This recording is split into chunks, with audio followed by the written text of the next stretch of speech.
My dear students and respected viewers, Assalamu alaikum. Welcome to the National University online class. During this pandemic, I feel proud to be the part of this National University online video class lecture as a resource person. Please maintain the health rules. Today I am here with Subject Management, Program BBA Honors 4th Year, Course Code 242603. Name of this course, Financial Management in English. Lecture number 3. Title of the lecture, Dividend Policy. It is chapter 4. I am Mohammad Shipon Mia, Associate Professor, Department of Management, Kumbila Victoria Government College. In this lecture, we are going to mainly focus on defining the dividend policy, discussing the types of dividend policy and their application, analyzing the factors affecting dividend policy, explaining the procedural aspects of paying dividends, understanding of stock dividends, understanding of stock splits with business application, discussing share repurchase and its method, explaining repurchasing as a part of dividend decisions. My dear students, if you follow this lecture attentively, you will be able to understand these questions. And these questions are basically prepared based on the previous exam of National University questions.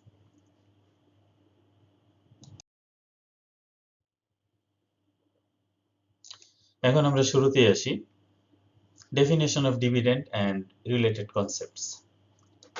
The definition of dividend বলতে কি বোঝায়? ডিভিডেন্ডকে সংজ্ঞায়িত কিভাবে করা হয়? What is dividend?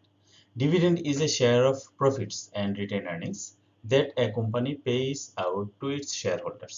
অর্থাৎ একটি company তার তার উপার্জিত প্রফিটের বা লভ্যাংশের এবং রিটেইন আর্নিংসের যে অংশ শেয়ার হোল্ডারদের মধ্যে বন্টন করে দেয় সেটিকেই বলা হয় dividend. Dividends are payment made by publicly listed companies as a reward, cash or stock or any other form that a company gives to its shareholders for putting their money into the venture. অর্থাৎ একটি company share হোল্ডাররা ওই কোম্পানিতে তাদের অর্থ বিনিয়োগ করার ফলে এই বিনিয়োগকৃত অর্থের জন্য যে ঝুঁকি বহন করে কোম্পানিতে বিনিয়োগের কারণে সেই ঝুঁকির পুরস্কার হিসাবে কোম্পানি তাদেরকে রিওয়ার্ড প্রদান করে থাকে ডিভিডেন্ড আকারে। অর্থাৎ ডিভিডেন্ড হলো শেয়ার হোল্ডারদের জন্য রিওয়ার্ড। এটা ক্যাশ হতে পারে অর্থাৎ নগদ টাকা হতে পারে, আবার স্টকও হতে পারে অর্থাৎ বোনাস শেয়ারও হতে পারে, অথবা অন্য কোনো ফরম্যাটও হতে পারে। সাধারণত ডিভিডেন্ড কারা দিয়ে থাকে? পাবলিকলি লিস্টেড কোম্পানিগুলো ডিভিডেন্ড দিয়ে থাকে। পাবলিকলি লিস্টেড কোম্পানি কারা? পাবলিকলি লিস্টেড কোম্পানি হলো যে সকল কোম্পানিগুলো আমাদের পুঁজিবাজারে বা আমাদের শেয়ার বাজারে ঢাকা স্টক এক্সচেঞ্জ কিংবা চিটাগং স্টক এক্সচেঞ্জে যে সকল কোম্পানিগুলো তালিকাবদ্ধ সেগুলোকে বলা হয় পাবলিক লিস্টেড কোম্পানি। তাহলে আমরা এখানে কি দেখতে পাচ্ছি? এই যে চিত্রটা, কোম্পানিগুলো ইনভেস্টরদেরকে রিওয়ার্ড দিয়ে থাকে। এই রিওয়ার্ডটাকে কি বলা হচ্ছে? ডিভিডেন্ড। তাহলে রিওয়ার্ড বলা হচ্ছে কেন? রিওয়ার্ডটা বলা হচ্ছে এই জন্য কারণ ইনভেস্টররা কোম্পানিতে বিনিয়োগের যে ঝুঁকি বহন করে সেই ঝুঁকির পুরস্কার হলো ডিভিডেন্ড। তাহলে ডিভিডেন্ড কি? ডিভিডেন্ড হলো প্রফিট বা রিটেইন আর্নিংস এর সেই অংশ যে অংশটি কোম্পানি শেয়ার হোল্ডারদেরকে লভ্যাংশ আকারে প্রদান করে থাকে। তাহলে আমরা দেখো এই যে এখানে একটা স্টেটমেন্ট দেখা যাচ্ছে, একটি কোম্পানির ইবিআইটি দেখো, একটি কোম্পানি, এখানে দুইটি কোম্পানির ইবিআইটি দেয়া আছে। একটি কোম্পানির ইবিআইটি হলো 5 লাখ আর একটি কোম্পানির ইবিআইটি হলো 1,50,000। তাহলে ইবিআইটি থেকে প্রথমেই বাদ দেওয়া হয় ইন্টারেস্ট, অর্থাৎ কোম্পানি যে ঋণ মূলধন বহন করে তার জন্য ইন্টারেস্ট বাদ দেওয়া হয়। তাহলে থাকে ইবিটি, আর্নিং বিফোর ট্যাক্স, তারপর ইবিটি থেকে ট্যাক্স বাদ দেওয়া হয়, তারপরও থাকে EAT, earning after tax. Earning after tax থেকে প্রেফারেন্স যে ডিভিডেন্ড, প্রেফারেন্স শেয়ার হোল্ডার থাকে, এই প্রেফারেন্স শেয়ার হোল্ডারদেরকে ডিভিডেন্ড দেওয়া হয়। তো ডিভিডেন্ড দেওয়ার পরে যেটা বাকি থাকে সেটাকে বলা হয় ইএসিএস, অর্থাৎ earnings available for common stockholders, earnings available for common stockholders, অর্থাৎ সাধারণ শেয়ারহোল্ডারদের জন্য বণ্টনযোগ্য মুনাফা। সাধারণ শেয়ারহোল্ডারদের জন্য বণ্টনযোগ্য মুনাফা। এই বণ্টনযোগ্য মুনাফাকে কোম্পানির যে পরিমাণ শেয়ার বাজারে তার আউটস্ট্যান্ডিং থাকে সেই শেয়ারগুলো সংখ্যা দ্বারা ভাগ করলে যে অ্যামাউন্ট পাওয়া যায় সেটাকে বলা হয় ইপিএস। আর যেমন প্রথম কোম্পানির ইপিএস হলো 5 টাকা 5.60, দ্বিতীয় কোম্পানির ইপিএস হলো 0.70। তাহলে ইপিএস এর একটি অংশ শেয়ার হোল্ডারদেরকে বন্টন করে থাকে কোম্পানি। এই বন্টনকৃত অংশটি কি বলা হয়? ডিভিডেন্ড বা ডিপিএস, ডিভিডেন্ড পার শেয়ার। দেখো এখানে ইপিএস কিভাবে হিসাব করা হয় সেটা আমরা এখানে সমীকরণ আকারে দেখানো হয়েছে। তারপরে ডিভিডেন্ড পার শেয়ার কিভাবে হিসাব করা হয় এখানে এটা দেখানো হয়েছে। ডিভিডেন্ড পার শেয়ার সমান সমান কমন ডিভিডেন্ড। কমন ডিভিডেন্ড মানে হলো এখানে টোটাল ডিভিডেন্ড, টোটাল কত টাকা ডিভিডেন্ড দেওয়া হচ্ছে, টোটাল ডিভিডেন্ডকে নাম্বার অফ কমন স্টক দ্বারা ভাগ করলে পাওয়া যায় ডিপিএস। তোমরা এই শব্দগুলো ইম্পর্টেন্ট তোমাদের জন্য। EPS, DPS. ইপিএস হলো আর্নিং পার শেয়ার, ডিপিএস হলো ডিভিডেন্ড পার শেয়ার। এছাড়াও আরো বিভিন্ন ধরনের ইম্পর্টেন্ট কনসেপ্ট রয়েছে, সেই কনসেপ্টগুলো এখানে উল্লেখ করা হলো। তোমরা এই কনসেপ্টগুলো মনে রাখলে তোমাদের জন্য ফাইন্যান্সিয়াল স্টেটমেন্ট বোঝা অনেক সহজ হয়ে যাবে। Dividend yield. ডিভিডেন্ড ইয়েল্ড হলো অ্যানুয়াল ডিভিডেন্ড পার শেয়ারকে প্রাইস পার শেয়ার, অর্থাৎ ডিভিডেন্ডকে ডিপিএস কে যদি আমরা মার্কেট প্রাইস দিয়ে ভাগ করি তাহলে আমরা ডিভিডেন্ড ইয়েল্ড পেয়ে থাকি। তারপরে দেখো পিই রেশিও, প্রাইস আর্নিং রেশিও। এটা অত্যন্ত গুরুত্বপূর্ণ একটা কনসেপ্ট। এই কনসেপ্টটা আমরা বিজনেসে ইনভেস্টমেন্ট ডিসিশন আমরা ব্যবহার করে থাকি। PE ratio, price earning ratio, market price per শেয়ারকে আর্নিং পার শেয়ার অর্থাৎ ইপিএস দ্বারা ভাগ করলে আমরা পিই রেশিও পেয়ে থাকি। তারপরে dividend pay out ratio, EPS এর কত অংশ ডিভিডেন্ড হিসেবে দেওয়া হচ্ছে সেটার অনুপাতকে বলা হয় ডিভিডেন্ড পে আউট রেশিও, সংক্ষেপে বলা হয় ডিপি রেশিও। তারপর return on asset. Return on asset কিভাবে? টোটাল নেট ইনকামকে আমরা টোটাল অ্যাসেট দ্বারা ভাগ করি তাহলে আমরা পাই রিটার্ন অন অ্যাসেট। তারপর রিটেনশন রেশিও। রিটেনশন রেশিও হলো এই যে আমরা ডিপি রেশিও বের করছি, ডিভিডেন্ড পে আউট রেশিও বের করছি, এই 100% থেকে এই ডিভিডেন্ড পে আউট রেশিওটা বাদ দিলে যেটা থাকে সেটা হলো রিটেনশন রেশিও, অর্থাৎ রিটেন আর্নিংস কত হারে রাখা হচ্ছে সেটা হলো রিটেনশন রেশিও। তারপর reinvestment, written earnings in reinvestment. তাহলে এটা কিভাবে বের করা হয়? নেট ইনকাম থেকে প্রেফারেন্স ডিভিডেন্ড বাদ দেওয়া হয়, তারপরে কমন ডিভিডেন্ড বাদ দেওয়া হয়, তাহলে আমরা পাই রিটেন আর্নিংস রিইনভেস্টমেন্ট। তারপরে কারেন্ট রেশিও, কারেন্ট অ্যাসেটকে কারেন্ট লায়াবিলিটিস দ্বারা ভাগ করলে পাওয়া যায় কারেন্ট রেশিও। তো এই যে আমরা ফর্মুলাগুলি বললাম, এই ফর্মুলাগুলো তোমরা যদি ভালো করে বুঝো এবং প্র্যাকটিস করো তাহলে তোমরা যে কোনো কোম্পানির ফাইন্যান্সিয়াল স্টেটমেন্ট অ্যানালাইসিস করলে সহজে বুঝতে পারবে। এখন আমরা দেখব হোয়াট ইজ ডিভিডেন্ড পলিসি। তো পলিসি কি আসলে? Policy is the guideline for decision makers, অর্থাৎ ডিসিশন মেকাররা পলিসিকে গাইডলাইন হিসেবে ব্যবহার করে সিদ্ধান্ত গ্রহণ করে থাকে। তাহলে ডিভিডেন্ড পলিসি কি? Dividend policy is the financial policy related to guidelines of dividend distribution prepared by the board of directors. তাইলে dividend policy board of directors তৈরি করে থাকে কিসের জন্য? গাইডলাইন হিসেবে। কিসের জন্য গাইডলাইন?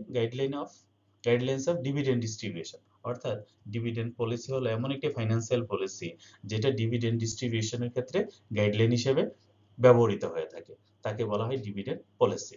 তাহলে ডিভিডেন্ড পলিসি কোম্পানি কেন ইউজ করে? দেখো, the company uses it to structure its dividend payout to shareholders and the frequency with the dividends are paid। অর্থাৎ ডিভিডেন্ড পলিসি ব্যবহার করে কোম্পানি তার শেয়ার হোল্ডারদেরকে কি পরিমাণ ডিভিডেন্ড দিবে এবং কত টাকা ডিভিডেন্ড দিবে এবং কি পরিমাণ রিটেন আর্নিংস রাখবে সেই বিষয়ে সিদ্ধান্ত নিয়ে থাকে company. Some researchers suggest that dividend policy is irrelevant in theory while some others does not support it। অর্থাৎ এখানে এই কথাটা বলা হচ্ছে যে কোনো রিসার্চার মানে ফাইন্যান্সিয়াল অ্যানালিস্ট মনে করে যে ডিভিডেন্ড পলিসির সাথে কোম্পানি বা ফার্মের মূল্য সম্পর্ক আছে, আবার কেউ মনে করে যে ডিভিডেন্ড পলিসি বা ডিভিডেন্ড ডিসিশনের সাথে ফার্মের ভ্যালুর কোনো সম্পর্ক নাই। আমরা এই বিষয়ে পরবর্তী লেকচারে আলোচনা করব।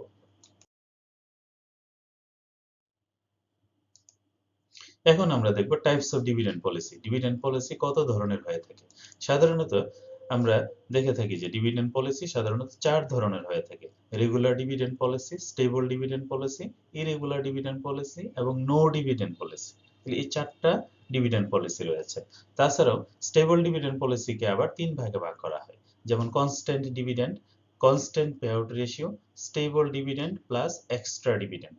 তাহলে স্টেবল ডিভিডেন্ড পলিসিটা আবার 3 প্রকার: constant dividend, constant pay out ratio এবং stable dividend plus extra dividend. তাহলে এগুলোকে আমরা একটু সংক্ষেপে আলোচনা করি। Regular dividend policy. Regular dividend policy কি দেখো একটু।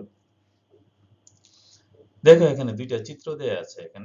এখানে প্রথম একটা চিত্র, দ্বিতীয় একটা চিত্র, এই দুইটা চিত্র দেয়া আছে। এই দুইটা চিত্রের মধ্যে দেখো আমরা এখানে স্টেবল, প্রেডিক্টেবল এবং অথবা রেগুলার ডিভিডেন্ড পলিসি বোঝানো হচ্ছে এখানে। দেখো এখানে কোম্পানি প্রথম থেকে 4 বছর পর্যন্ত কোম্পানি একই হারে ডিভিডেন্ড দিয়ে যাচ্ছে, আবার চতুর্থ থেকে অষ্টম বছর পর্যন্ত কোম্পানি একই হারে ডিভিডেন্ড দিয়ে যাচ্ছে। ঠিক একইভাবে অষ্টম থেকে দশম পর্যন্ত অষ্টম বছরের পরে আবার একটি স্টেবল হারে ডিভিডেন্ড দিয়ে যাচ্ছে। অর্থাৎ দেখো এখানে কোম্পানির ইপিএস পরিবর্তন হচ্ছে প্রতি বছর, কিন্তু ইপিএস পরিবর্তন হলেও ডিপিএস এর কিন্তু প্রতি বছর পরিবর্তন হচ্ছে না। কোম্পানি একটি নির্দিষ্ট হারে ডিভিডেন্ড দিয়ে যাচ্ছে। তো এই যে পলিসি, এটাকে বলা হয় রেগুলার ডিভিডেন্ড পলিসি। এই যে তারপরে দেখো এখানে দ্বিতীয়টাতে ডিভিডেন্ড পলিসি, এখানে ইপিএস পরিবর্তন হচ্ছে প্রতি বছর, প্রতি বছর ইপিএস পরিবর্তনের সাথে সাথে প্রতি বছর ডিপিএস ও পরিবর্তন হচ্ছে। তাহলে এখানে দেখো ইপিএস এর একটি নির্দিষ্ট অংশ প্রতি বছর ডিপিএস হিসেবে দেওয়া হচ্ছে, অর্থাৎ ডিভিডেন্ড হিসেবে দেওয়া হচ্ছে। তাহলে এখানে রেশিওটা, পরিমাণটা পরিবর্তন হচ্ছে কিন্তু রেশিওটা স্থির আছে। এই জন্য এটাকে বলা হয় কনস্ট্যান্ট ডিভিডেন্ড বা কনস্ট্যান্ট পে আউট রেশিও, অথবা এটা হতে পারে stable dividend plus extra dividend policy. এটাকে বলা হয় স্টেবল ডিভিডেন্ড পলিসি। আর ইরেগুলার ডিভিডেন্ড পলিসি কি? ইরেগুলার ডিভিডেন্ড পলিসিতে কোম্পানি ডিভিডেন্ড পলিসির ক্ষেত্রে মানে ইরেগুলারিটি থাকে, অর্থাৎ সে প্রতি বছর একই ধরনের পলিসি অ্যাপ্লাই করে না, সে এক এক বছর এক এক ধরনের ডিভিডেন্ড পলিসি গ্রহণ করে থাকে। আর নো ডিভিডেন্ড পলিসি কি? নো ডিভিডেন্ড পলিসি হলো কোম্পানি ডিভিডেন্ড দিবে না, এই পলিসিতে কোম্পানি সিদ্ধান্ত নিয়ে থাকে, অর্থাৎ কোম্পানি গ্রোথ স্টেজে থাকে বা কোম্পানির যখন ভালো অবস্থায় থাকে তখন কোম্পানি ডিভিডেন্ড না দেওয়ার সিদ্ধান্ত নিয়ে থাকে, অর্থাৎ কোম্পানির প্রফিট পুরোটাই সে রিইনভেস্টমেন্ট করে থাকে। তাহলে এই হলো টাইপস অফ ডিভিডেন্ড। আশা করি বুঝতে পেরেছো তোমরা। ডিয়ার স্টুডেন্টস, এখন আমরা দেখব এতক্ষণ যে আমরা বিভিন্ন পলিসি নিয়ে আলোচনা করেছি, সেই পলিসিগুলোর বিজনেস অ্যাপ্লিকেশন আমরা এখানে একটু দেখব। এখানে দেখো তোমরা যে একটি company following the earnings per share record arts company limited over the past 10 years, অর্থাৎ আর্টস কোম্পানি বিগত 10 বছরের ইপিএস এখানে রেকর্ড করা হয়েছে 1995 থেকে 2004 পর্যন্ত। এই 10 বছরের ইপিএস এখানে রেকর্ড করা হয়েছে। তো আমাদেরকে রিকোয়ারমেন্টস দেয়া আছে, determine the annual dividend paid each year in the following cases, অর্থাৎ এখানে 4টা কেস আছে, এই 4টা কেসে ডিভিডেন্ড দেওয়া হচ্ছে। প্রথম কেসটা কি? If the firm's dividend policy is based on a constant dividend pay out ratio of 55% of for all years, অর্থাৎ কোম্পানি প্রতি বছর constant dividend pay out ratio অনুসরণ করবে, সেটা হলো তার আর্নিংস এর 50% ডিভিডেন্ড দিবে। দ্বিতীয়টা হলো if the firm pays dividend at টাকা 16 per share and increase it টাকা 20 per share when earnings exceed টাকা 30 per share for 2 consecutive years। দ্বিতীয়টার ক্ষেত্রে কোম্পানি যে ডিভিডেন্ড দিবে সেটার পরিমাণ কি হবে। থার্ড হলো if the firm pays dividend at টাকা 40 per share each year except when EPS exceed টাকা 30 per share when an extra dividend equal to 80% of earnings beyond টাকা 30 would be paid. Number 4 requirements হচ্ছে which types of dividend policy will you recommend to the company and why। তাহলে এই 4টা requirements এর আলোকে আমরা dividend policy গুলো একটু এক্সপ্লেইন করার চেষ্টা করি।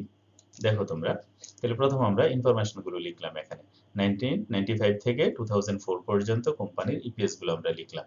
দেখো এখানে 1996 এ কোম্পানির ইপিএস আসছে নেগেটিভ, আর বাকি সবগুলো ইয়ারে আসছে পজিটিভ। তাহলে প্রথম রিকোয়ারমেন্টস কি আমাদের?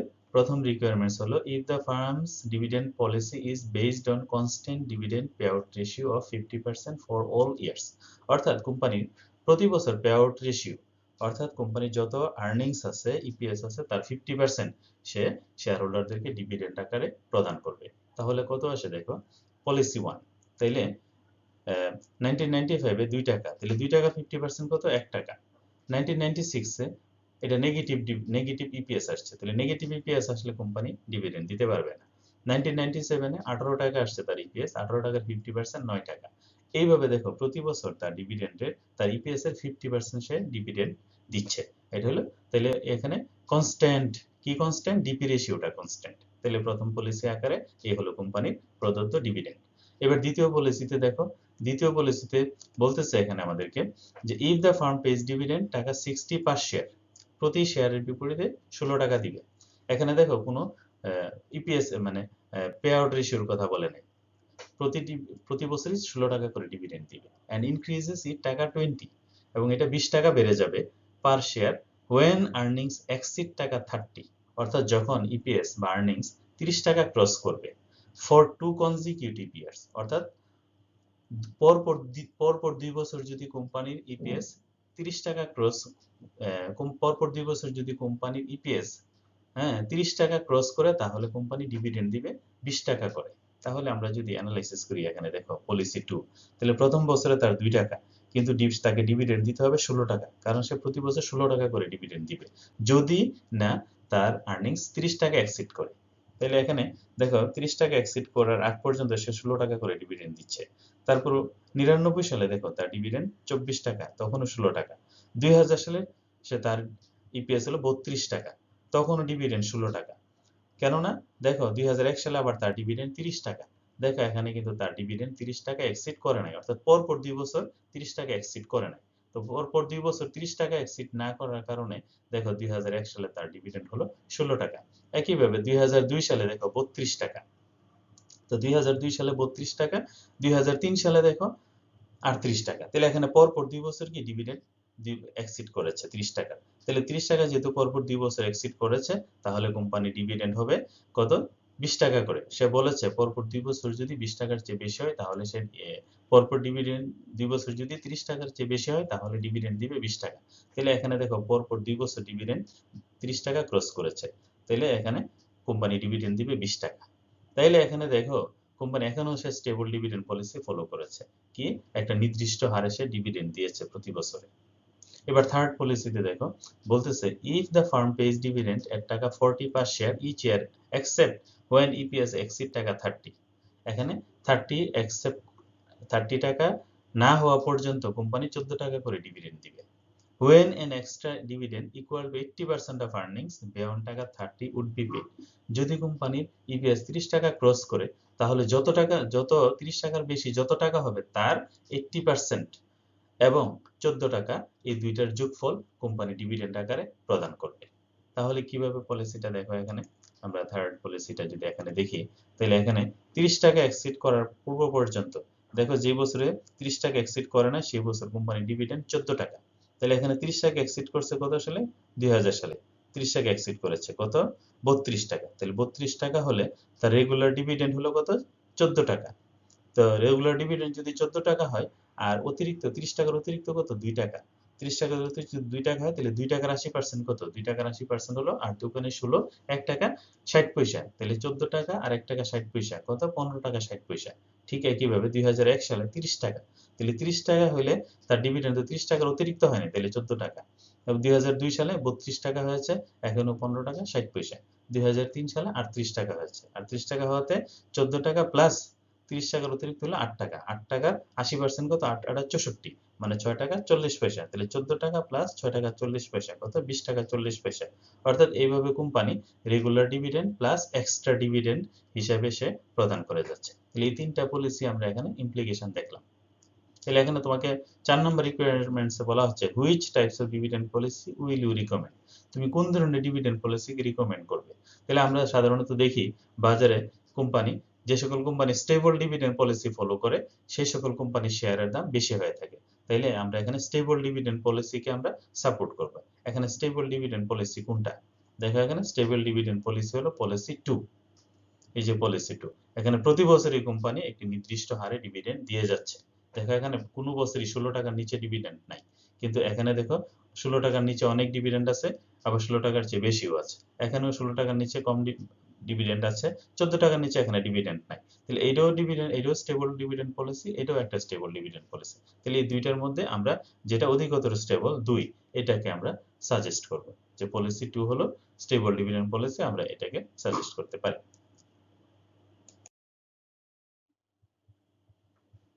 সুপ্রিয় শিক্ষার্থীরা, এখন আমরা দেখব factors, basic factors affecting dividend decision.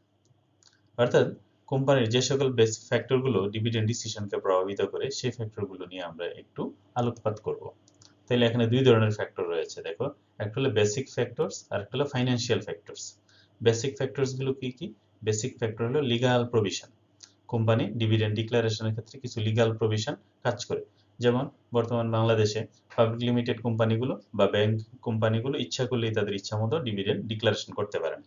এখানে থাকে শেয়ার বাজারে বা সিকিউরিটি অ্যান্ড এক্সচেঞ্জ কমিশনের নীতিমালা অনুসরণ করে তাকে ডিভিডেন্ড ডিক্লারেশন করতে হয়। তারপরে ম্যাগনিটিউড অফ আর্নিংস, কোম্পানির আর্নিংস এর মাত্রার উপরও ডিভিডেন্ড ডিসিশনটা নির্ভর করে।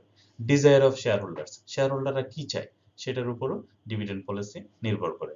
নেচার অফ ইন্ডাস্ট্রি, এটা কোন ধরনের ইন্ডাস্ট্রি, এটা ইন্ডাস্ট্রির নেচারের উপর নির্ভর করে। এটা যদি কারিগরি হয় অর্থাৎ টেকনোলজিক্যাল ইন্ডাস্ট্রি হয় এক ধরনের সিদ্ধান্ত হবে, যদি এটা গার্মেন্টস ইন্ডাস্ট্রি হয় তাহলে এক ধরনের, অর্থাৎ টাইপস ইন্ডাস্ট্রির নেচারের উপরও ডিপেন্ডেন্ট ডিসিশন নির্ভর করে। এজ অফ কোম্পানি, কোম্পানির বয়স যদি কম হয় অর্থাৎ কোম্পানির যদি ইন্ট্রোডাকশন স্টেজে থাকে তাহলে তার এক ধরনের ডিসিশন হয়, সে যদি ম্যাচুরিটি স্টেজে থাকে তাহলে এক ধরনের ডিসিশন হয়, ডিক্লাইনিং স্টেজে থাকলে এক ধরনের ডিভিডেন্ড ডিসিশন হয়। ট্যাক্সেশন পলিসি, কোম্পানির ট্যাক্সেশন পলিসি অর্থাৎ দেশে ট্যাক্স পলিসিও কোম্পানি ডিভিডেন্ড ডিসিশনের উপরে প্রভাব পড়ে। সাধারণত দেখা যায় যে যদি ডিভিডেন্ডের উপর বা ডিভিডেন্ডের উপর যদি বেশি হারে ট্যাক্স থাকে তাহলে কোম্পানিগুলো ডিভিডেন্ড কম ডিক্লেয়ার করে, আর যদি ট্যাক্সের পরিমাণ যদি বেশি থাকে তাহলে কোম্পানি বেশি ডিভিডেন্ড, অর্থাৎ ট্যাক্স কম বেশি হওয়ার সাথে ডিভিডেন্ড সিদ্ধান্ত, ডিভিডেন্ড ডিসিশন সম্পৃক্ত। কন্ট্রোল ফ্যাক্টর, ট্যাক্সেশন পলিসি ছাড়া কন্ট্রোল ফ্যাক্টর অর্থাৎ অন্যান্য নিয়ন্ত্রণ ফ্যাক্টর যেগুলো ডিভিডেন্ড ডিসিশনকে নিয়ন্ত্রণ করে, কোম্পানিকে নিয়ন্ত্রণ করে। যেমন কোম্পানিকে কারা নিয়ন্ত্রণ করছে, তাদের স্বার্থ কি, শেয়ার হোল্ডাররা বা কোম্পানির এজেন্ট, তোমরা জানো এজেন্সিগুলো বা বিভিন্ন ধরনের ফ্যাক্টর যেমন ঋণদাতা প্রতিষ্ঠানগুলো, তাদেরও প্রভাব কাজ করে। লিকুইডিটি পজিশন, কোম্পানির হাতে তরল টাকার পরিমাণ, কোম্পানির কাছে কি পরিমাণ নগদ অর্থ আছে তার পরিমাণের উপরও নির্ভর করে dividend decision. Future requirements, company ভবিষ্যতে কোনো ইনভেস্টমেন্টে যাবে কিনা, সেখানে তার নগদ অর্থের প্রয়োজন হবে কিনা, এগুলির উপরও ডিভিডেন্ড ডিসিশন নির্ভর করে। এজেন্সি কস্ট, বিজনেস রিস্ক, এই বিষয়গুলিও কোম্পানি ডিভিডেন্ড ডিসিশনকে প্রভাবিত করে। এবার দেখবো আমরা financial factors affecting dividend decision. Financial factors গুলো কি কি, দেখো এখানে আমরা কিছু ফাইন্যান্সিয়াল ফ্যাক্টরের লিস্ট প্রদান করেছি। যেমন ডিপিএস টু ফেস ভ্যালু, অর্থাৎ কোম্পানির ফেস ভ্যালু এবং ডিপিএস, ফেস ভ্যালুর সাথে ডিপিএস এর সম্পর্ক রয়েছে। তোমরা জানো যে ফেস ভ্যালু যদি 10 টাকা হয়, ডিভিডেন্ড যদি 1 টাকা হয়, তাহলে ডিভিডেন্ড কোম্পানি কত টাকা ডিভিডেন্ড দিতে পারবে, 1 টাকার বেশি তো ডিভিডেন্ড দিতে পারবে না। তাহলে ফেস ভ্যালু এবং ডিভিডেন্ড, আবার ফেস ভ্যালু যদি 100 টাকা হয় আর তাহলে ফেস ভ্যালু এবং ডিভিডেন্ড এই দুইটা সম্পর্কের উপর ডিপেন্ড করে অনেক সময়। তারপর DPS to market value, market value, শেয়ারের মার্কেট ভ্যালুর উপরও ডিপেন্ড করে কোম্পানির dividend decision. Dividend pay out ratio, current ratio, net profit to net worth, debt equity ratio, lagged profit. তারপরে বিহেভিয়ার অফ শেয়ার প্রাইস, কোম্পানির শেয়ার প্রাইসের behaviour কেমন হবে, কোম্পানি ডিভিডেন্ড দিলে শেয়ার প্রাইসের বিহেভিয়ার কেমন হবে, ডিভিডেন্ড না দিলে শেয়ার প্রাইস কেমন হবে, এই বিষয়গুলিও কোম্পানির সিদ্ধান্তকে প্রভাবিত করে। গ্রোথ ইন আর্নিংস, অর্থাৎ কোম্পানির আর্নিংস কি হারে বৃদ্ধি পাচ্ছে, কম হারে বৃদ্ধি পাচ্ছে না বেশি হারে বৃদ্ধি পাচ্ছে, এগুলিও প্রভাব বিস্তার করে। ইনভেস্টমেন্ট অপরচুনিটি, কোম্পানির সামনে নতুন নতুন ইনভেস্টমেন্টের অপরচুনিটি আছে কিনা, এই বিষয়গুলি কোম্পানির সিদ্ধান্তকে প্রভাবিত করে। ফ্রি ক্যাশ ফ্লো, কোম্পানির ফ্রি ক্যাশ ফ্লোর পরিমাণ কেমন। আনসার্টেনটি ইন আর্নিংস, কোম্পানির যে প্রফিট উপার্জন সেটার মধ্যে আনসার্টেনটি কেমন, আনসার্টেনটি বেশি না কম, এগুলিও ডিপেন্ড করে। সলভেন্সি রেশিও, কোম্পানি কি পরিমাণ সলভেন্ট। হ্যাঁ, রিটার্ন অন নেট ওয়ার্থ, অর্থাৎ কোম্পানির মোট যে মূল্য সেই মোট মূল্যের কি হারে রিটার্ন আসতেছে, এই বিষয়গুলি কোম্পানি ডিভিডেন্ড ডিসিশনকে প্রভাবিত করে। তাহলে আমরা এখানে এট এ গ্ল্যান্স আমরা এখানে অনেকগুলো ফ্যাক্টর দেখলাম যে ফ্যাক্টরগুলো কোম্পানির ডিভিডেন্ড ডিসিশনকে প্রভাবিত করে। অর্থাৎ একটি কোম্পানি ডিভিডেন্ড সিদ্ধান্ত নেওয়ার সময় এই বিষয়গুলিকে সাধারণত বিভিন্ন দৃষ্টিকোণ থেকে বিবেচনা করে থাকে। প্রিয় শিক্ষার্থীরা, এখন আমরা দেখব প্রসিডিউরাল অ্যাসপেক্টস অফ পেইং ডিভিডেন্ডস, অর্থাৎ কোম্পানি যখন ডিভিডেন্ড প্রদান করে থাকে সেখানে কি ধরনের প্রসিডিউর কোম্পানিগুলো ফলো করে থাকে। আমরা দেখো এখানে একটু এই বিষয়গুলোর উপর আমরা একটু আলোকপাত করব। আমরা এখানে একটা উদাহরণ দেখতে পাচ্ছি। দেখো একটা কোম্পানি 25শে অক্টোবর সে ডিভিডেন্ড ডিক্লারেশন করেছে। সাপোজ এখানে আমরা একটা ডেট ধরলাম যে কোম্পানিটি 25শে অক্টোবর সে ডিভিডেন্ড ডিক্লারেশন করেছে। 1 নভেম্বর কাম ডিভিডেন্ড রেট, তারপরে 2 নভেম্বর এক্স ডিভিডেন্ড ডেট, তারপর 5 নভেম্বর রেকর্ড ডেট, আর 7 ডিসেম্বর পেমেন্ট ডেট।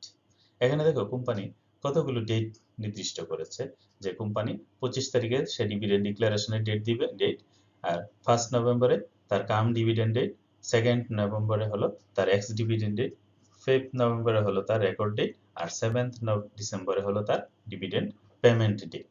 তাহলে এই যে বিভিন্ন ডিভিডেন্ড সংক্রান্ত যে সিদ্ধান্তগুলো আছে সেই সিদ্ধান্তগুলো সে একটি সময়রেখার মাধ্যমে উপস্থাপন করেছে। এই সময়রেখাটাকে বলা হচ্ছে টাইম লাইন অফ ডিভিডেন্ড। তাহলে what is time line of dividend? Time line of dividend is that line where the company express its dividend decisions by showing specific time. তাইলে স্পেসিফিক টাইমের বিপরীতে কোম্পানি তার বিভিন্ন ডিভিডেন্ড সংক্রান্ত সিদ্ধান্তগুলো যখন রেখা আকারে প্রকাশ করে, গ্রাফিক্যাল রিপ্রেজেন্টেশন করে, তখন তাকে বলা হয় টাইমলাইন অফ ডিভিডেন্ড। তাহলে এখানে আমরা একটু দেখি যে ডিভিডেন্ড ডিক্লারেশন ডেট কি। ডিক্লারেশন ডেট হলো the board of directors declares A payment of ডিভিডেন্ডস, অর্থাৎ বোর্ড অফ ডিরেক্টরস ডিক্লারেশন দেয় বা ঘোষণা দেয় যে কোম্পানি ডিভিডেন্ড এত হারে ডিভিডেন্ড দিবে, ডিক্লেয়ার করে। তারপরে cum dividend date. Cum dividend date কি? Buyer of stock still receive the dividend, অর্থাৎ 1 তারিখ পর্যন্ত কোম্পানি যারা শেয়ার ক্রয় করবে তারা ডিভিডেন্ডের মালিক হবে। এক্স ডিভিডেন্ড ডেট, দেখো seller of the stock retains the dividend. তাইলে 2 নভেম্বর যারা শেয়ার বিক্রি করছে, তো বিক্রি করে দেওয়া সত্ত্বেও তারা কি করবে? ডিভিডেন্ডের মালিক বহাল থাকবে। এটা হলো এক্স ডিভিডেন্ড ডেট, অর্থাৎ শেয়ার বিক্রি করে দিবে কিন্তু বিক্রি করে দেওয়ার পরেও তারা ডিভিডেন্ডের মালিক থাকবে। Record date, the corporation prepares a list of all individual believed to be stockholders as of 5th November, অর্থাৎ 5th নভেম্বরে কোম্পানিগুলো কি করে? রেকর্ড সংগ্রহ করে। কিসের রেকর্ড সংগ্রহ করে? যে কোম্পানিগুলো যারা সম্ভাব্য ডিভিডেন্ড পাবে তাদের নাম রেকর্ডভুক্ত করে থাকে, এটাকে বলা হয় রেকর্ড ডেট। এই দিন সাধারণত কোম্পানির লেনদেন বন্ধ থাকে। আর 7th ডিসেম্বর পেমেন্ট ডেট, অর্থাৎ এই তারিখে কোম্পানি সংশ্লিষ্ট শেয়ার হোল্ডারদের বিও অ্যাকাউন্টে, অর্থাৎ বেনিফিশিয়ারি ওনার্স অ্যাকাউন্টে কোম্পানি তাদের শেয়ারের বিপরীতে ডিভিডেন্ড প্রদান করে থাকবে। তাহলে এই যে ডিভিডেন্ড সংক্রান্ত সিদ্ধান্তগুলো, এটাই হলো মূলত procedural aspects of paying dividends. আশা করি বুঝতে পেরেছো। এখন আমরা দেখব স্টক ডিভিডেন্ড কি। Definition of stock dividends. তোমরা জানো যে বিভিন্ন ধরনের ডিভিডেন্ড রয়েছে, ক্যাশ ডিভিডেন্ড, স্টক ডিভিডেন্ড সহ আরো বিভিন্ন ধরনের ডিভিডেন্ড রয়েছে। তাহলে এখানে তোমাদের স্টক ডিভিডেন্ড বলতে কি বোঝায় সেই বিষয়টা আমরা আলোচনা করছি। স্টক ডিভিডেন্ড, স্টক মানে কি? শেয়ার, অর্থাৎ ডিভিডেন্ড হিসেবে যখন কোম্পানিগুলো ক্যাশ টাকা না দিয়ে শেয়ার দেওয়ার সিদ্ধান্ত গ্রহণ করে থাকে, অর্থাৎ শেয়ার যদি প্রদান করে তাহলে তাকে বলা হয় স্টক ডিভিডেন্ড। তাহলে what is stock dividend? Stock dividend is a dividend paid to shareholders in the form of additional shares in the company rather than as cash, অর্থাৎ কোম্পানিগুলো ক্যাশের পরিবর্তে শেয়ার হোল্ডারদেরকে এডিশনাল শেয়ার অর্থাৎ অতিরিক্ত শেয়ার প্রদান করে থাকে। তাদের যে বর্তমান শেয়ার আছে সেই শেয়ার অতিরিক্ত শেয়ার তাদেরকে প্রদান করে থাকে ডিভিডেন্ড হিসেবে। এটাই হলো স্টক ডিভিডেন্ড।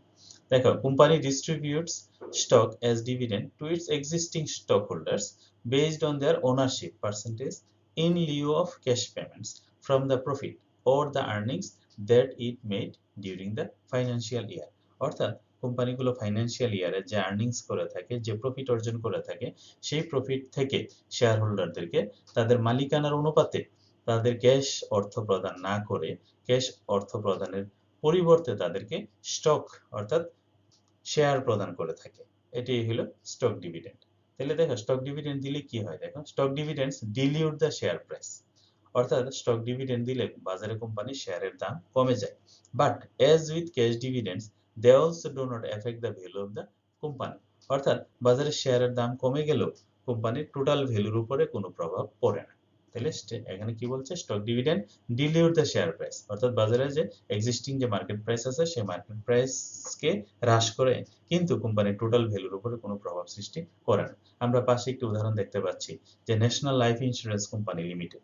দেখো এখানে national life insurance company say distribution of stock dividend, এই কোম্পানিটি স্টক ডিভিডেন্ডের ঘোষণা দিয়েছে। দেখো 2018 সালে কোম্পানি 15% স্টক ডিভিডেন্ড এবং 30% ক্যাশ ডিভিডেন্ড দেওয়ার ঘোষণা দিয়েছে। অর্থাৎ দেখো এখানে কোম্পানিটি স্টক ডিভিডেন্ডও দিচ্ছে আবার স্টক ক্যাশ ডিভিডেন্ডও দিচ্ছে, অর্থাৎ দুই ধরনের ডিভিডেন্ডই একসাথে দিতে পারে। তাহলে আমরা এখানে বুঝলাম যে স্টক ডিভিডেন্ড বলতে কি বোঝায়।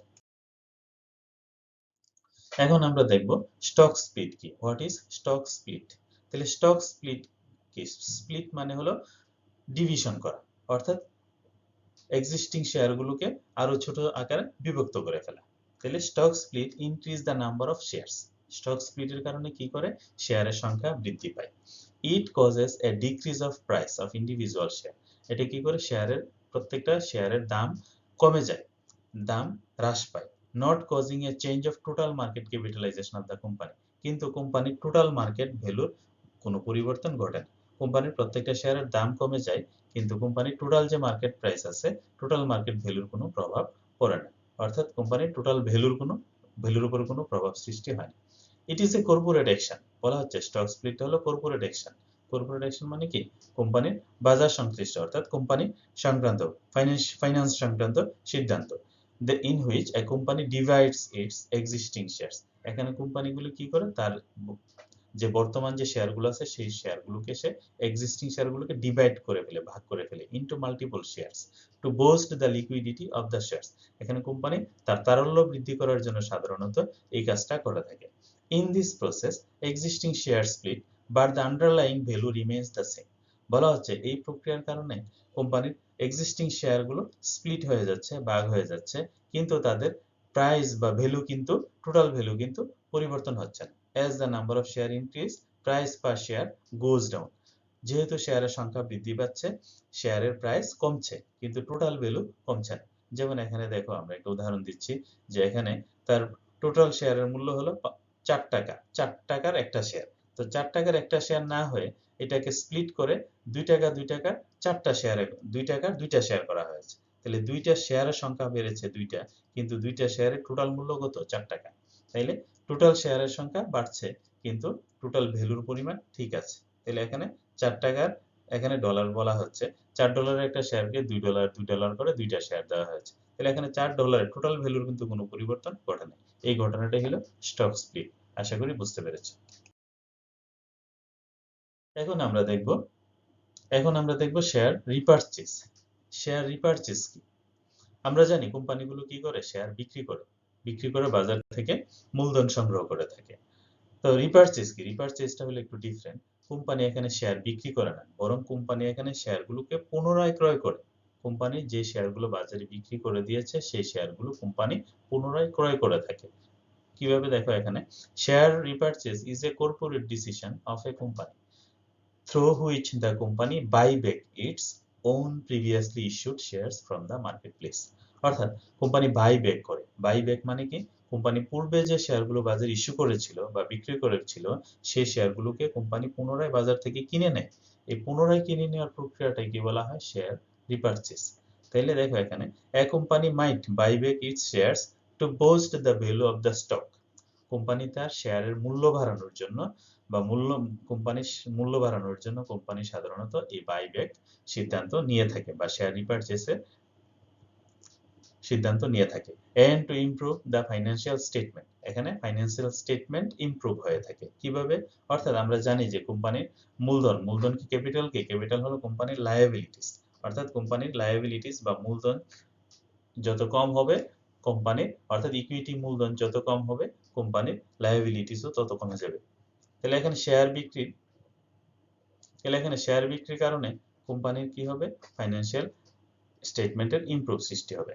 Companies tend to repurchase shares when they have cash on hand and the stock market is in upswing. অর্থাৎ কোম্পানি তখনই সাধারণত বাজার থেকে শেয়ার রিপারচেজ করে থাকে যখন কোম্পানির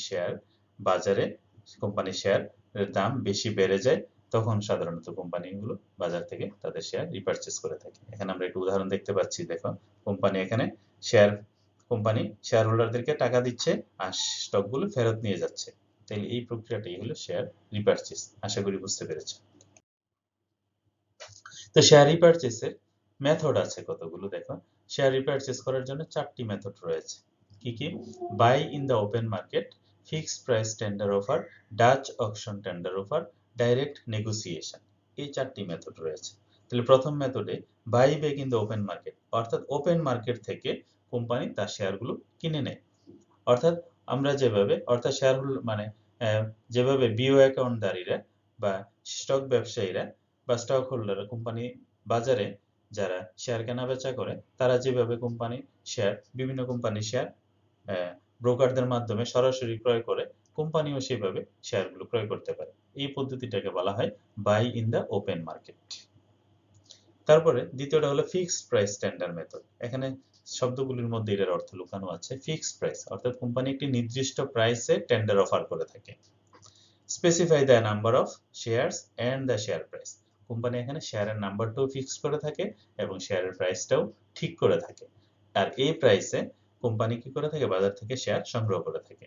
এখানে একটা কথা আছে দেখো, by pro rata if over subscribe, অর্থাৎ বাজারে যদি কোম্পানির শেয়ারের মূল্য যদি বেশি থাকে, অর্থাৎ ফেস ভ্যালুর চেয়ে বেশি থাকে, তাহলে কোম্পানি বেশি দাম ফিক্সড করে থাকে। আবার বাজারে যদি কোম্পানির শেয়ারের দাম যদি কম থাকে, তাহলে কোম্পানি কম দাম ফিক্সড করে থাকে। অর্থাৎ এটা হলো প্রো রেটা, বাজারে দামের উপর নির্ভর করে যে কোম্পানি শেয়ারের দাম কত ফিক্সড করবে। তাহলে এখানে কি দেখলাম, ফিক্সড প্রাইস স্ট্যান্ডার্ড মেথডে কোম্পানির শেয়ার প্রাইসও ফিক্স থাকবে এবং কতটি শেয়ার কিনবে সেই সংখ্যাও নির্দিষ্ট থাকবে। তারপর হলো Dutch auction tender method. Dutch auction tender method কি, এটাও টেন্ডার মেথড, কিন্তু এটা একটু ডিফারেন্ট। দেখো এখানে specify the number of shares, এখানে শেয়ারের সংখ্যাটা স্পেসিফাই থাকে, হ্যাঁ, and the range of prices, এবং এখানে দেখো একটা প্রাইস দেওয়া হয় না, এখানে একটা রেঞ্জ দেওয়া হয়, হ্যাঁ, রেঞ্জ একটা, অর্থাৎ শেয়ারের সর্বোচ্চ দাম এবং সর্বনিম্ন দামের একটা রেঞ্জ দেওয়া থাকে। শেয়ার হোল্ডাররা যারা বর্তমানে যারা শেয়ার হোল্ডার আছে, তারা কি করবে, ওই সীমিত ওই নির্দিষ্ট সংখ্যক শেয়ার ওই রেঞ্জের ভিতরে যে কোনো একটা দাম ফিক্সড করার স্বাধীনতা তাদের আছে। তাহলে এই নির্দিষ্ট দাম রেঞ্জের ভিতর থেকে যে কোনো একটা প্রাইস ফিক্সড করবে, এই মেথডকে বলা হচ্ছে ডাচ অকশন টেন্ডার মেথড। আরেকটা মেথড হলো ডাইরেক্ট নেগোসিয়েশন। এই ক্ষেত্রে কোম্পানিগুলো কি করে, টেন্ডার প্রক্রিয়াতে যায় না। টেন্ডারের প্রক্রিয়াতে না গিয়ে কি করে, সে বড় বড় যারা শেয়ার হোল্ডার আছে, কিছু নির্দিষ্ট শেয়ার হোল্ডারের সাথে তারা যোগাযোগ করে এবং তাদের সাথে নেগোশিয়েট করে তারা বাজার থেকে শেয়ার ক্রয় করে থাকে। এই প্রক্রিয়াটাকে বলা হচ্ছে ডাইরেক্ট নেগোসিয়েশন মেথড। তাইলে আশা করি তোমরা বুঝতে পেরেছো যে শেয়ার রিপারচেসের মেথড গুলো কি কি, ব্যাখ্যা করো।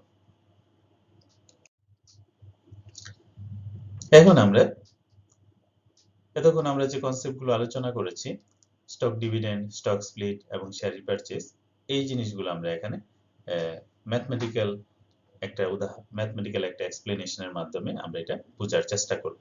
স্টক ডিভিডেন্ড কি এবং স্টক স্প্লিট কি।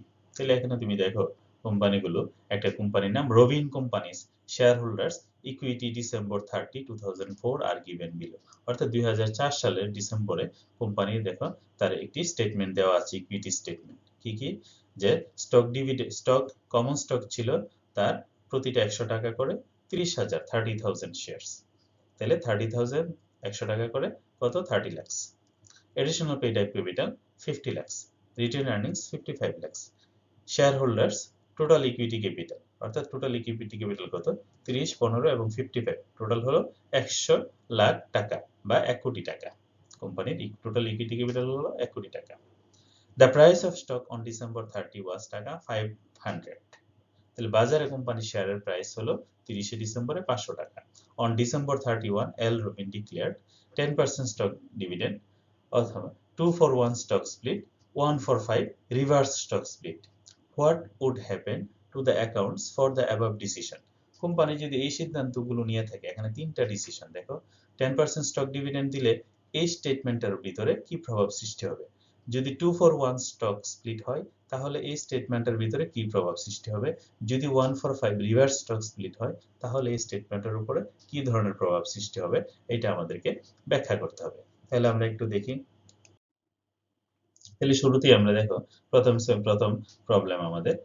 প্রবলেম কি, ইফেক্ট অন 10% স্টক ডিভিডেন্ড, অর্থাৎ কোম্পানি যদি স্টক ডিভিডেন্ড ডিক্লেয়ার করে তাহলে এটার কি প্রভাব পড়বে। দেখো, তো এই হিসাবটা করার জন্য আমাদের কিছু প্রি ক্যালকুলেশন নিতে হয়, ওয়ার্কিংস, এটাকে আমরা ওয়ার্কিংস বলি। তো কি ওয়ার্কিংস করতে হয়, প্রথম হলো যে 10% স্টক ডিভিডেন্ড দিলে কোম্পানি রিটেন আর্নিংস কত টাকা, রিটেন আর্নিংস কোম্পানি ট্রান্সফার করবে। তাহলে 10% স্টক ডিভিডেন্ড, তাহলে আমরা জানি কোম্পানির এক্সিস্টিং শেয়ার কত, তোমরা জানো যে কোম্পানির এক্সিস্টিং শেয়ার হলো 30,000, এই যে 30,000 হলো তার এক্সিস্টিং শেয়ার। তাহলে এক্সিস্টিং শেয়ার 30,000 এর 10% স্টক, তাহলে 30,000 এর 10% কত, দেখো 30,000 এর 10% হলো, এখানে দেখো নাম্বার অফ এডিশনাল শেয়ার, 30,000 এর 10% হলো 3,000 শেয়ার। তাহলে 3,000 শেয়ার কোম্পানি স্টক ডিভিডেন্ড হিসেবে দিবে। তাহলে কোম্পানির টোটাল স্টক ডিভিডেন্ড কত, শেয়ার কত হবে, 30,000 প্লাস 3,000, তাহলে কত, 33,000 শেয়ার। তাহলে কোম্পানির নতুন শেয়ার হবে 33,000। আর প্রতিটা শেয়ারের দাম কত, প্রতিটা শেয়ারের দাম 500 টাকা। তাহলে 3,000 শেয়ার 500 টাকা করে কত টাকা, হ্যাঁ, 15 লাখ টাকা। তাহলে কোম্পানি রিটেন আর্নিংস থেকে ট্রান্সফার করবে 15 লাখ টাকা। তাহলে রিটেন আর্নিংস বর্তমানে কত, এই যে দেখো বিফোর স্টক স্প্লিট, তাহলে কোম্পানি রিটেন আর্নিংস হলো 55 লাখ টাকা। এটা থেকে সে 15 লাখ টাকা সে ট্রান্সফার করে ফেলবে। তাহলে ট্রান্সফার করে ফেলে রিটেন আর্নিংস 15 লাখ টাকা ট্রান্সফার করলে তাহলে রিটেন আর্নিংস আর কত থাকবে, তাহলে 55 লাখ থেকে 15 লাখ টাকা মাইনাস করলে কত 40 লাখ, তাহলে কোম্পানির রিটেন আর্নিংস থাকবে 40 লাখ। হ্যাঁ, রিটেন আর্নিংস 40 লাখ থাকবে। আচ্ছা, তারপরে আসো এই রিটেন আর্নিংস এর যে 15 লাখ টাকা এটা কোথায় যাবে? দেখো এখানে after stock dividend number of share outstanding, আমরা এটা দেখছি 33,000, এডিশনাল পেইড আপ ক্যাপিটাল, আরেকটা হলো এডিশনাল পেইড আপ ক্যাপিটাল, আরেকটা হলো ইকুইটি ক্যাপিটাল, দুইটা। তুমি দেখো এখানে কমন স্টক ক্যাপিটাল একটা, আরেকটা হলো এডিশনাল পেইড আপ ক্যাপিটাল। তাহলে কমন স্টক ক্যাপিটাল কত টাকা করে? 100 টাকা করে। আমরা জানি কোম্পানির বাজারে শেয়ারের দাম কত? শেয়ারের দাম 500 টাকা। তাহলে 500 টাকা করে হলে এই 100 টাকা করে যাবে কমন স্টক ক্যাপিটালে, আর বাকি থাকলো কত? 400 টাকা। এই 400 টাকা করে যাবে এডিশনাল পেইড আপ ক্যাপিটালে। আশা করি বুঝতে পেরেছো যে এখানে 500 টাকা আছে, 500 টাকার মধ্যে 100 টাকা করে যাবে হলো কমন স্টক ক্যাপিটালে। তাহলে 100 টাকা করে কমন স্টক ক্যাপিটাল কত? 3000 শেয়ার। তাহলে 3000 শেয়ারের দাম কত? 100 টাকা করে 3 লাখ টাকা। তাহলে এখানে আছে 30 লাখ আর নতুন যোগ হবে 3 লাখ, তাহলে হবে 33 লাখ। আর বাকি থাকলো কত? বাকি থাকলো 3 লাখ যদি চলে যায় 15 লাখ থেকে, তাহলে আর থাকে কত? 12 লাখ। তাহলে এডিশনাল পেইড আপ ক্যাপিটাল 15 লাখের সাথে যদি আমরা 12 লাখ যোগ করি তাহলে কত? 27 লাখ। তাহলে কোম্পানির এডিশনাল পেইড আপ ক্যাপিটাল হলো 27 লাখ টাকা। তাহলে এই সবগুলো যোগ করলে কোম্পানির টোটাল শেয়ার হোল্ডার্স ইকুইটি কত? 1 কোটি টাকা। আর দেখো এখানে টোটাল ইকুইটির কিন্তু কোনো পরিবর্তন ঘটে না। তাহলে আমরা কি দেখলাম যে বিফোর স্টক স্প্লিট এবং আফটার স্টক স্প্লিটে কোম্পানির শেয়ারের সংখ্যার পরিবর্তন হয়েছে, রিটেন আর্নিংস এর পরিবর্তন হয়েছে, এডিশনাল পেইড আপ ক্যাপিটালের পরিবর্তন হয়েছে, কিন্তু কোম্পানির টোটাল শেয়ার হোল্ডার্স ইকুইটির কোনো পরিবর্তন সৃষ্টি হয়নি। তাহলে আমরা প্রথম রিকোয়ারমেন্টসটা আশা করি বুঝতে পেরেছি। এবার দেখো দ্বিতীয় রিকোয়ারমেন্টসটা যে 2-for-1 stock split, effect on 2-for-1 stock split, অর্থাৎ 2-for-1 অর্থাৎ যার একটা স্টক আছে সে দুইটা, যার দুইটা স্টক আছে সে একটা নতুন একটা স্টক স্প্লিট। 2-for-1 অর্থাৎ যার একটা স্টক আছে মানে একটা শেয়ার আছে সে শেয়ার পাবে কয়টা? দুইটা। 2-for-1 অর্থাৎ 2:1 অর্থাৎ যার একটা স্টক আছে বর্তমানে, অর্থাৎ বর্তমানে যার দুইটা শেয়ার আছে সে কয়টা পাবে? দুইটা শেয়ার, একটা শেয়ার পাবে। দেখো এখানে প্রি ক্যালকুলেশন, তাহলে 2-for-1 যদি হয় তাহলে কোম্পানির বর্তমান শেয়ার কত? 30,000।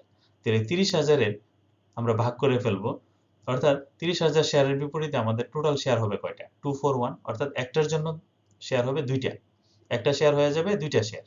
তাহলে একটা শেয়ার যদি দুইটা হয়ে যায় তাহলে 30,000 শেয়ার কতটা শেয়ার হবে? তাহলে 30,000 শেয়ার হয়ে যাবে 2 গুণ। তাহলে 2 গুণ কত? 60,000 শেয়ার।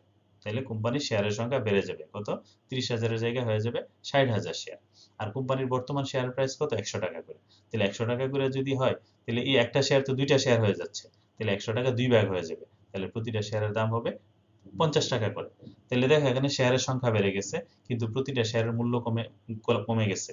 আগে ছিল প্রতিটা শেয়ারের মূল্য 100 টাকা, এখন প্রতিটা শেয়ারের মূল্য হয়েছে 50 টাকা।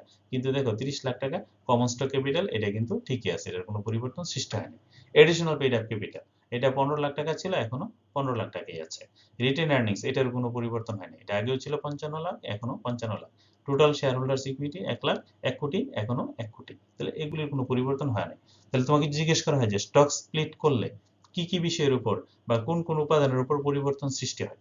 তাহলে স্টক স্প্লিট করলে আমরা দেখছি কোম্পানির স্টক, কমন স্টকের পরিমাণ বেড়ে যায়, কমন স্টকের পরিমাণ বেড়ে যায়, শেয়ারের প্রতি শেয়ারের দাম কমে যায়, কিন্তু টোটাল ভ্যালু ঠিক থাকে, রিটেন আর্নিংস পরিমাণও ঠিক থাকে, এডিশনাল পেইড আপ ক্যাপিটালও ঠিক থাকে, এগুলির কোনো পরিবর্তন হয় না। তাহলে আশা করি স্টক ডিভিডেন্ড, স্টক স্প্লিট হইলে কি হয় সেটা তোমরা এখানে বুঝতে পেরেছো। ডিয়ার স্টুডেন্টস, এখন আমরা দেখব effect on 1-for-5 reverse stock split, অর্থাৎ আমাদের রিকোয়ারমেন্টস 3। তো রিকোয়ারমেন্টস 3-তে 1-for-5 রিভার্স স্টক, অর্থাৎ স্টক স্প্লিটে আমরা দেখেছি যে স্টক স্প্লিট করলে শেয়ারের সংখ্যা বেড়ে যায় আর রিভার্স স্টক স্প্লিট করলে শেয়ারের সংখ্যা কমে যায়। তাহলে এখানে 1-for-5, 1-for-5 মানে হলো যার 5টা শেয়ার আছে সে একটা শেয়ার পাবে, অর্থাৎ 5টা শেয়ার মিলে একটা শেয়ার হয়ে যাবে, এটা হলো রিভার্স স্প্লিট। এর আগে রিকোয়ারমেন্টস 2-তে আমরা দেখছি স্টকের পরিমাণ কিভাবে বেড়ে যায়, স্প্লিট করলে বেড়ে যায় কিন্তু রিভার্স স্প্লিট করলে স্টক শেয়ারের পরিমাণ কমে যায়। তাইলে এখানে টোটাল আমাদের শেয়ার আছে কত? বাজারে 30,000 শেয়ার আছে, 30,000 শেয়ার। তাহলে 30,000 শেয়ার কি হবে? প্রতি 5টা শেয়ার যদি একটা শেয়ার হয় তাহলে 30,000 শেয়ার মিলে কয়টা শেয়ার হবে? তাহলে 30,000 শেয়ার মিলে 30,000-কে আমরা 5 দিয়ে ভাগ করলে হয় 6,000 শেয়ার, অর্থাৎ রিভার্স স্টক করলে, রিভার্স স্প্লিট করলে হয়ে যাবে 6,000 শেয়ার। আর প্রতিটা শেয়ারের দাম হলো 100 টাকা। তাহলে 5টা শেয়ার মিলে যদি একটা হয় তাহলে 5টা শেয়ারের দাম কত হয় 500 টাকা, তাহলে একটা শেয়ারের দাম হয়ে যাবে 500 টাকা। তাহলে যেহেতু 5টা শেয়ার মিলে একটা শেয়ার হচ্ছে, তাহলে একটা শেয়ারের দাম হয়ে যাবে 500 টাকা। তাহলে শেয়ারের সংখ্যা দেখো 6000ই থাকবে, কিন্তু প্রতিটা শেয়ারের দাম হয়ে যাবে 500 টাকা। তাহলে এখানে টোটাল কমন স্টক ক্যাপিটাল দেখো এখানেও 30 লাখ, এখানেও 30 lakh. Additional paid up capital এখানে 15 লাখ, 15 লাখ। রিটেন আর্নিংস এখানে 55 লাখ, এখানেও 55 lakh. Total share holder security 1 কোটি, এখানেও 1 কোটি। তাহলে এটার কোনো পরিবর্তন হচ্ছে না। তাহলে পরিবর্তনটা হচ্ছে কিসে? এখানে পরিবর্তনটা হচ্ছে মূলত নাম্বার অফ শেয়ারসে। এখানে শেয়ারের পরিমাণ কমে যাচ্ছে। রিভার্স স্প্লিট করলে শেয়ারের পরিমাণ কমে যাচ্ছে, কারণ 5টা শেয়ার মিলে একটা শেয়ার হয়ে যাচ্ছে। আর এখানে 30,000 শেয়ার মিলে কয়টা শেয়ার হবে? 6,000 শেয়ার। এখানে শেয়ারের সংখ্যা হলো 6,000, আর প্রতিটা শেয়ারের দাম বেড়ে হয়ে গেছে 500 টাকা। তাহলে রিভার্স স্টক যদি জিজ্ঞেস করা হয়, তাহলে রিভার্স স্টক স্প্লিট করলে কি হয়? তাহলে রিভার্স স্টক স্প্লিট করলে শেয়ারের সংখ্যা কমে যায় আর প্রতি শেয়ারের মূল্য বেড়ে যায়। আশা করি তোমরা রিভার্স স্টক স্প্লিট কি এটা তোমরা ভালোভাবে বুঝতে পেরেছো।